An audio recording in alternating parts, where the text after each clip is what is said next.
बिस्मिल्लाहिर्रहमानिर्रहीम। आज हमारा टॉपिक जो है वो हमारे पास वाइट म्यूकोजल लीजन्स हैं, ठीक है। उसकी टाइप्स और दो और टॉपिक हम डिस्कस करेंगे, जिसमें हमारे पास ल्यूकोएडिमा आएगा और 4D स्पॉट्स, ठीक है। सबसे पहले हमारे पास वाइट म्यूकोजल लीजन्स है क्या चीज़, ठीक है। ये हमारे पास क्या होते हैं, वाइट लीजन होते हैं, यूजुअली पेनलेस होते हैं, ठीक है, बिनाइन होते हैं, ठीक है। और दूसरा ये वाइट कलर इसका क्यों होता है, वाइट कलर इसलिए होता है क्योंकि इसमें हाइपर केटोसिस हो जाती है, ठीक है। और उसकी वजह से ये क्या होता है, ये वाइट नज़र आते हैं। और सेकंड क्या होती है, स्लाइवा की प्रेजेंस की वजह से रिफ्लेक्शन होती है, उसकी वजह से भी ये क्या नज़र आता है, वाइट नज़र आता है, ठीक है। फिर उसके बाद हम लोग इसकी टाइप्स पढ़ते हैं। तो हमारे पास इसके टाइप्स में हम बात करते हैं एडहेरेंट, नॉन एडहेरेंट, ठीक है। और इसी तरीके से हम इसके और टाइप्स पढ़ते हैं, जैसे फोकल लीजन्स हैं, ठीक है, स्टेरिएटेड लीजन्स हैं, मल्टी फोकल लीजन्स हैं और डिफ्यूज़ लीजन्स हैं। फोकल लीजन्स क्या होते हैं, जो किसी एक पॉइंट पे होते हैं, ठीक है। जैसे यूजुअली हमारे पास चीक बाइटिंग की वजह से होता है, ठीक है, या फ्रिक्शनल केटोसिस भी उससे बोल सकते हैं हम लोग, ठीक है। सेकेंड हमारे पास मल्टी फोकल लीजन्स, जो कि मुख्तलिफ उसमें होंगे, ठीक है, मुख्तलिफ हमारे पास एरिया को इन्वॉल्व करेंगे। मल्टीफोकल लीजन्स की एग्जांपल अगर हम लोग देखें तो थ्रश है, ठीक है, जो हमारे पास सूडोमेम्ब्रेनस कैंडिडियोसिस भी बोलते हैं, ठीक है, वो और लाइकन प्लेनस मल्टीफोकल लीजन्स में आते हैं, ठीक है। फिर उसके बाद हमारे पास स्टेरिएटेड लीजन्स की बात करते हैं। स्टेरिएटेड लीजन जो होती है वो टाइपिकल लीजन्स होती हैं, ठीक है, जिसमें हमारे पास स्टेरिएशन होती है, जैसे हमारे पास लाइकन प्लेनस में होता है, ठीक है। लाइकन प्लेनस में स्टेरिएशन दो टाइप्स के होते हैं। वाइकैम स्ट्राई हैं, जो हमारे पास रिस्ट वगैरह में मोस्टली आते हैं, फ्लेक्सर सरफेसेस पे। और दूसरा हमारे पास क्या होता है, रेटिकुलर स्ट्राई, जो हमारे पास कहाँ पे होते हैं, मोस्टली हमारे पास माउथ में होते हैं, ठीक है। फिर आ जाते हैं हमारे पास डिफ्यूज लीजन्स, ठीक है। डिफ्यूज लीजन्स क्या होते हैं, जिसमें हमारे पास पूरा म्यूकोजा इन्वॉल्व होता है, ठीक है। इसमें हमारे पास क्या होगा, इसका एग्जाम्पल ल्यूकोएडिमा वगैरह होगा, जो हम लोग आगे डिस्कस भी करेंगे, ठीक है। फिर आ जाते हैं नॉन एडहेरेंट और एडहेरेंट पार्ट्स पे, ठीक है।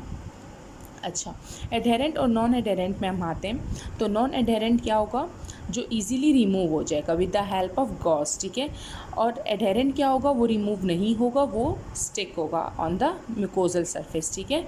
नॉन एडहेरेंट की एग्जांपल सूडोमेम्ब्रेनस कैंडिडियोसिस है, जिसे अदर अल्फाज में हम क्या कह सकते हैं, थ्रश बोल सकते हैं, ठीक है। और दूसरा हमारे पास क्या है, एडहेरेंट है। एडहेरेंट क्या होता है, जिसे पोटेंशियली मेलिग्नेंट लीजन्स इसकी एग्जांपल्स में आ जाते हैं, ठीक है, ठीक है, जैसे एरिथ्रोप्लेकिया वगैरह हम लोग ने आगे डिस्कस करेंगे, तो जैसे वो उसकी एग्जांपल है, ठीक है। फिर आ जाते हैं ल्यूकोएडिमा, ठीक है, जो हमारे पास मेन टॉपिक है white mucosal lesion, chapter number 18 का, ठीक है, कॉसन का, ठीक है। इसमें हमारे पास क्या होता है, ल्यूकोएडिमा के बारे में आते हैं। ल्यूकोएडिमा क्या होता है, it is a bilateral diffuse translucent greyish thickening particularly seen in the buccal mucosa, ठीक है। ये क्या होता है, ये बाइलेटरल होता है, दोनों बकल म्यूकोजा को हमारे पास इन्वॉल्व करता है, ठीक है। इसमें क्या होता है, इसके हम लोग जब हम लोग डायग्नोस्टिक टेस्ट करते हैं तो इसका पता कैसे चलता है कि हमारे पास ल्यूकोएडिमा है। ल्यूकोएडिमा अगर होगा, ठीक है, तो वो हम लोग जैसे बकल म्यूकोजा को स्ट्रेच करेंगे, ठीक है, तो वो जो वाइट लाइंस होंगे जो पहले हमें नज़र आ रहे थे वो डिसअपेयर हो जाएंगे, ठीक है। ये इंपॉर्टेंट है, इससे सिनेरियो भी आता है, ठीक है। फिर आ जाता है हमारे पास कॉमन साइट्स, ठीक है। इसके कॉमन साइट्स क्या हैं, बकल और लेबियल म्यूकोजा, मोस्टली इन्हीं में होता है, ठीक है। फिर ट्रीटमेंट क्या है, एज हमें पता है कि ये हमारे पास बिनाइन कंडीशन है, तो हमारे पास एज सच कोई ट्रीटमेंट नहीं होगी, बस हमने क्या करना है, रीएश्योर करना है पेशेंट को, दैट्स इट। अच्छा, हमारे पास सेकंड टॉपिक क्या है, 4D स्पॉट्स, ठीक है, इंपॉर्टेंट है, ऑस्पी वगैरह में भी आ सकती है इसकी पिक्चर, ठीक है। इसमें 4D स्पॉट्स में क्या होता है, 4D स्पॉट्स का अदर नेम क्या है, 4D ग्रेन्यूल्स भी बोलते हैं या एक्टोपिक सिबिशियस ग्लैंड भी बोलते हैं। ये मोस्टली हमारे पास पेशेंट्स में होते हैं, ठीक है, मोस्टली हमारे पास एल्डर पेशेंट में ही ज़्यादातर होता है, ठीक है। और ये क्या होता है, 80% पॉपुलेशन में पाए जाते हैं। क्लिनिकली कि इसके फीचर्स क्या होंगे, क्लिनिकली ये हमारे पास इसकी जो अपेरेंस होती है वो क्या होती है, सबसे पहले तो ये सिमेट्रिकल इसकी डिस्ट्रीब्यूशन होती है, ठीक है।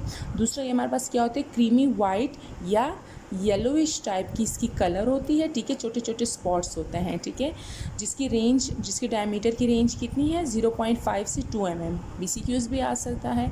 फिर हम लोग इसकी साइट के बारे में बात करते हैं, 4D स्पॉट्स की साइट्स के बारे में बात करते हैं। तो जैसे ल्यूकोएडिमा जो था वो बकल और लेबियल म्यूकोजा में सबसे ज़्यादा हो रहा था, इसी तरह 4D स्पॉट्स भी सबसे ज़्यादा कहाँ पे हो रहा है, बकल एंड लेबियल म्यूकोजा में, ठीक है। फिर आ जाते हैं हमारे पास इसकी इटियोलॉजी या पैथोजेनेसिस। मोस्टली हमारे पास बॉडी स्पॉट्स किस में नज़र आता है, ठीक है। वैसे तो हमारे पास अगर चाइल्ड की बात करें तो आफ्टर 3 ईयर्स हमें नज़र आता है, ठीक है। और प्यूबर्टी में सबसे ज़्यादा होता है क्योंकि हमारे पास सेबेशियस ग्लैंड्स बहुत ज़्यादा एक्टिव हो जाते हैं एट एज ऑफ प्यूबर्टी, ठीक है। फिर उसके बाद क्या हो जाता है, जब स्टेज ऑफ प्यूबर्टी चला जाता है तो ये हमारे पास क्या हो जाते हैं, फेडेड हो जाते हैं। जैसे हमारे पास पेशेंट एल्डर एज में जाता है तब ये फिर से प्रोमिनेंट हो जाते हैं, ठीक है। और ये क्या होता है, मोस्टली ये हमारे पास इसके अलावा किन किन पेशेंट में होता है, एडवांस एज में, और दूसरा हमारे पास जिनकी ग्रीसी स्किन या ऑयली स्किन होती है, ठीक है। अच्छा, हम इसको डायग्नोस कैसे करते हैं, डायग्नोस हम क्लिनिकली करते हैं, सिंपल। और इसकी मैनेजमेंट क्या है, ये भी जैसे हमारे पास बिनाइन है तो हमारे पास कोई ट्रीटमेंट इसकी रिक्वायर्ड नहीं है, ठीक है। इसमें हमने क्या करना है, इसमें जस्ट हमने इसको पेशेंट को क्या करना है, रीएश्योर करना है, दैट्स इट। और दूसरा फिर हमारे पास आ जाते हैं, हम लोग ने ये यहीं पे ख़त्म हो गया बॉडी स्पॉट्स के बारे में। दूसरा हमारे पास आता है प्रिवेलेंस पूछी जाती है हमारे पास वाइट म्यूकोजल लीजन्स की, ठीक है। तो प्रिवेलेंस जो होती है मोस्टली कॉमन और अनकॉमन के बारे में बात करते हैं हम लोग। तो सबसे ज़्यादा जो कॉमन है, ठीक है, जैसे कि ल्यूकोएडीमा वगैरह है, ठीक है, फ्रिक्शन कैरिटोसिस वगैरह है, ठीक है, हमारे पास चीक बाइटिंग वगैरह है। इसकी वजह से जो लीजन्स होते हैं ये मोस्ट कॉमन होते हैं, ठीक है। और जो अनकॉमन है उसमें हमारे पास कौन से आते हैं, केमिकल बर्न्स आते हैं, ठीक है, जिसमें हमारे पास केमिकल ट्रॉमा वगैरह हॉट स्पाइसी फूड्स वगैरह की वजह से होता है, ठीक है। दूसरा हमारे पास हेरी ल्यूकोप्लेकिया आता है जो कि एप्स्टीन बार वायरस की वजह से होता है, ठीक है। ये हमारे पास दूसरा वाइट स्पूंज नेविस आता है जो कि हमारे पास एक जेनेटिक डिजीज़ है, ठीक है। तो ये इसके अनकॉमन प्रिवेलेंसेज है ऑफ वाइट म्यूकोजल लीजन्स, ठीक है।